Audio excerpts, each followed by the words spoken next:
Japan coach Carlo আনচেলত্তির কাছে হেরে গিয়েছে।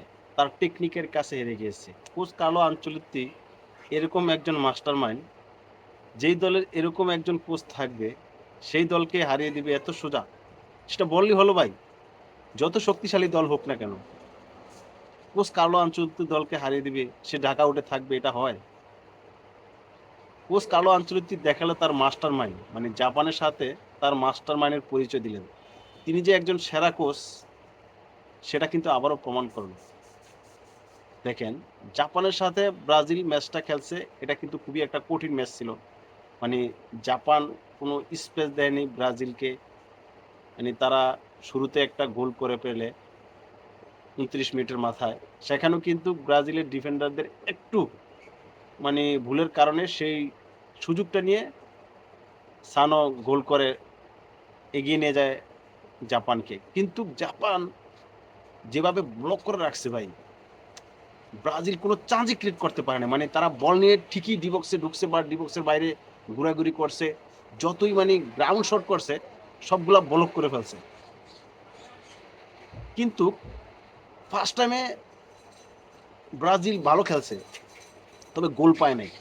এমনক্ষণ অনেকে বলতেছে যে ব্রাজিল ফার্স্ট হাফে ভালো খেলে নাই, সেকেন্ড হাফে ভালো খেলছে। ভাই, ফার্স্ট হাফেও কিন্তু ব্রাজিল ভালো খেলছে, শুধুমাত্র তারা একটা গোল কনসিড করছে। তাছাড়া আপনি দেখেন ব্রাজিলের ক্রমশই কিন্তু আক্রমণ করছে। এরকম না যে ব্রাজিল কোনো আক্রমণ করতে পারে নাই, তাদের দখলে বল ছিল না, এরকম ছিল না কিন্তু বিষয়টা। তারা কিন্তু আক্রমণ করছে, বল নিয়ে অ্যাটাকিং এ গেছে। কিন্তু মানে তারা স্পেসটা পায় নাই। যখন সেকেন্ড হাফে আসলো, সেকেন্ড হাফে কোচ কার্লো আনচেলত্তি তার শিষ্যদেরকে বুঝালেন যে আসলে আমরা যেই টেকনিকে খেলতেছি বা যেই ফরমেশনে খেলতেছি, যেই ওয়ে খেলতেছি, এটা আমাদেরকে চেঞ্জ করতে হবে। কোচ কার্লো আনচেলত্তির কথায় খেলোয়াড়রা সাড়া দিলেন। মানে যে বলছিল এটা যে আমরা প্রথম ফার্স্ট হাফে গ্রাউন্ডে খেলছি, এখন আমাদের উপর দিয়ে খেলতে হবে, মানে এইচডি কোয়ালিটি খেলতে হবে। যখন আমরা নিচ থেকে গোল পাইতেছি না, আমাদের তো গোল পাইতে হবে, তখন তারা প্ল্যান বি ব্যবহার করে, মানে উপর দিয়ে খেলা শুরু করে দেয়। দেখেন, ব্রাজিল হাফ টাইমের আগে মানে যে সবগুলা শট কিন্তু গ্রাউন্ডে খেলছে, মানে হাওয়ায় বাসিয়ে কোনো ক্রস করে নাই। যখন কোচ কার্লো আনচেলত্তি তাদেরকে বুঝালেন, মানে তাদেরকে এপ্রিসিয়েট করলেন, তখন তার শিষ্যরা কিন্তু মাঠে এটার প্রভাব ফেললেন। হাফ টাইমের পর থেকে কিন্তু তারা মানে হাওয়ায় বাসিয়ে ক্রস করছিলেন, মানে তারা উপর দিয়ে গোল করবেন, যেহেতু নিচে দিয়ে তারা ব্লক করে রাখছে। মানে যত চেষ্টাই ব্রাজিল করতেছে, সবগুলা কিন্তু ধূলিসাৎ করে দিছে। তখন তারা উপর দিয়ে ৫৬ মিনিটের মাথায় ডিফেন্ডার গাব্রিয়েলের ক্রস থেকে, মানে বাসানো ক্রস থেকে কাশিমিরু হেড করে গোল করলেন। কি দুর্দান্ত ভাই! একটা বিষয় কি ফলো করে দেখছেন? যে জাপানের যে সানো গোল করছে, তিনিও কিন্তু জাপানের প্রথম হলুদ কার্ড খেয়েছে। আর ব্রাজিলের প্রথম হলুদ কার্ড খেয়েছিল কাশিমিরু। কাশিমিরু ব্রাজিলের হয়ে প্রথম গোল করলেন, আর সানে কিন্তু জাপানের হয়ে প্রথম গোল করছিলেন। কি একটা অদ্ভুত মিল না? তবে কাশ্মীরও এই ম্যাচের মধ্যে দুর্দান্ত খেলছে, অনেকগুলা চান্স ক্রিয়েট করেছে। মানে তিনি এর আগে কিন্তু হেড করেছিলেন, সেটাও কিন্তু গোলকিপার সুজুকি ফিরিয়ে দিয়েছে।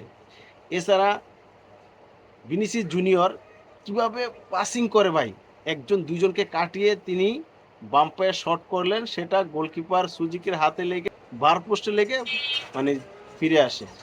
মানে ভাগ্য, জাপানের ভাগ্য ছিল যে ভিনিসিয়াস জুনিয়রের ওই বলটায় গোল হয় নাই ভাই। শুধু ভাগ্যের কাছে ওই গোলটা থেকে বেঁচে গেছে জাপান। কোচ কার্লো আনচেলত্তি কিন্তু এটাও বলছে যে আমরা এই ম্যাচের মধ্যে নেইমারকে নামানোর প্রস্তুতি নিয়েছিলাম। যখন দেখলাম যে না, গোল হয়ে গেছে, মানে ৫৬ মিনিটের মাথায় গোল পেয়েছে দল, তখন তার ভিতরে আত্মবিশ্বাস ছিল যে আসলে দলটার এখন একটা ফ্লোয়িং আছে। এই সময় আর নেইমারকে নামানোর প্রয়োজন হয় না। কারণ নেইমারকে ওই সময় যদি নামানো হতো গোল করার পরে, তাহলে জিনিসটা হইতো, যদি ম্যাচটা অতিরিক্ত টাইমের গড়াতো, তাহলে ম্যাচটা পরে ৫০ মিনিটের মতো খেলা হইতো। এই নেইমার জুনিয়র কি ৫০ মিনিট খেলার মতো তার ফিট আছে কিনা, সেটা নিয়ে কিন্তু একটা প্রশ্ন থাকে। এই রিস্কটা কিন্তু কোচ কার্লো আনচেলত্তি নিতে চায় নাই। সে তার যে খেলোয়াড়রা রয়েছে, ওদেরকে দিয়ে কিন্তু খেলাটা শেষ করে নিয়ে আসছে। পুনিয়াও কিন্তু ভালো খেলছে। পুনিয়া যেহেতু চান্স ক্রিয়েট করতে পারতেছে না, পুনিয়াকে চেঞ্জ করে নিয়ে আসলেন কাকে? গাব্রিয়েল মার্তিনেলকে। মার্তিনেল যখন আসলো তখন কিন্তু ম্যাচের প্রেক্ষাপটটা ভিন্ন হয়ে গেল এবং অপরদিকে কিন্তু আপনার পাতেগাকে উঠিয়ে নিয়ে আসলো। পাতেগাকে যখন উঠিয়ে নিয়ে গেল তার জায়গায় নামালো এনরিকে। এনরিকে নামানোর কারণে মানে রায়ান কিন্তু একটু ফাঁকা হয়ে গেছিলেন। এখন তাদের 4 জন ফরওয়ার্ড হওয়ার কারণে মানে জাপানরা কিন্তু হিমশিম খেয়েছে তাদের ডিফেন্স লাইন থেকে শুরু করে। আবার আরেকটা জিনিস হচ্ছে জাপান ম্যাক্সিমাম টাইমে সেকেন্ড হাফের থেকে শুরু করে মানে তারা কিন্তু 11 জন পরাই ডিবক্সের মধ্যে বা ডিবক্সের আশেপাশে ছিল। মানে তারা চাইছিল না যে একটা গোল কনসেপ্ট করুক বা তারা এই একটা গোলের লিড নিয়ে কিন্তু তারা ম্যাচটা শেষ করতে চাইছে। ভাই এটা ব্রাজিল, এটা কোচ কার্লো আনচেলত্তির দল। আপনি তার টেকনিকের কাছে তো আপনি পারবেন না।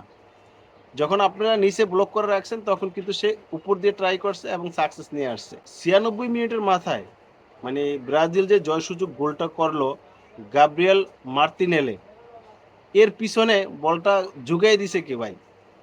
তার নাম কি ভুলে গেছেন? মিডফিল্ডার বুনো গিমারেস। এই বুনো গিমারেস বিশ্বকাপের মানে প্রতিটা ম্যাচ কিন্তু দুর্দান্ত পারফরমেন্স করতেছে। এরকম একজন বিশ্বস্ত মিডফিল্ডার পেয়েছে কোচ কার্লো আনচেলত্তি। মানে কোচ কার্লো আনচেলত্তির কথাগুলো সে সহজেই মনে হচ্ছে গ্যাদার করতে পারে। কি চমৎকার পাস দেখেন।